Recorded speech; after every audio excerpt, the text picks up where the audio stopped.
ምግብ ከመሸ በኋላ መብላት ያወፍራል፣ እውነት ወይስ ሐሰት? በእርግጠኝነት ከዚህ በፊት እራትዎን አምሽተው ከበሉ ክብደቱ ይጨምራል የሚል አስተያየት ሰምተው ያውቃሉ? እውነት ግን ከመሸ በኋላ ምግብ መብላት ነው የሚወፍረው ወይስ ሌላ የተደበቀ ነገር አለ? ብዙ ሰዎች ይህንን አስተያየት የሚሰጡት ከመሸ በኋላ ምግብ ከበላን ብዙም ሳንቆይ ወደ እንቅልፋችን ስለምንሄድ ሰውነታችን ካሎሪውን አያቃጥልም፣ ስለዚህ ይህ ደግሞ ክብደት እንድንጨምር ያደርጋል ከሚል አስተሳሰብ የመነጨ ነው። ነገር ግን ሰውነታችን 24 ሰዓታት እንዲሁም 7 ቀናት ያለማቋረጥ ካሎሪ የሚያቃጥል ማሽን ነው። ስለዚህ ለመተኛትም ካሎሪ ያስፈልጎታል ማለት ነው። ስለዚህ ሂሳቡ ቀላል ነው። ክብደት የሚጨምሩት ከሚያስፈልጉት ካሎሪ በላይ ከተመገቡት ነው ማለት ነው። ስለሆነም የምንበላውን የምግብ መጠንና አይነት መቆጣጠር ከምንበላበት ሰዓት የበለጠ ትልቅ አስተዋጽኦ ያደርጋል ማለት ነው። ስለዚህ በቀን 2 በሬ ምሳውን በልተው ራቶን ቢዘሉ እንኳን ክብደት ከመጨመር አያስጥሉትም። እንደጠቀስኩላችሁ ክብደት የሚያስጨምሩት ከሚያስፈልጉት ካሎሪ በላይ ሲመገቡ ነው። ስለዚህ ቁርስ ላይም ሆነ ምሳ ላይ ወይም ራት ላይ እንዲሁም በመሃል መክሰስ የሚጠቀሙ ከሆነ እንደዚህ ተደማምረው በቀን ውስጥ ከሚያስፈልጉት የካሎሪ መጠን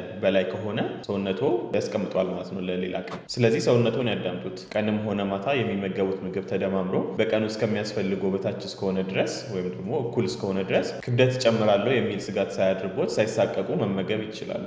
ነገር ግን በጊዜ እንዲበሉ የሚያስገድዱት ለምሳሌ መድኃኒት መውሰድ ካለቦት፣ ጨጓራዎት ላይ የህመም ስሜት የሚሰማዎት ከሆነ ወይም ደግሞ ከበሉ በኋላ የመክበድ ስሜት የሚሰማዎት ከሆነ በጊዜ መብላት ይመረጣል። ይሄ ግን ከክብደት መጨመር ጋር የሚያያይዘው ነገር የለም ማለት ነው። ስለዚህ ከመሸ በኋላ ምግብ መብላት ያወፍራል የሚለውን የተለመደ አባባል ሐሰት መሆኑን አረጋግጠናል ማለት ነው። ቸር ሰንብቱ።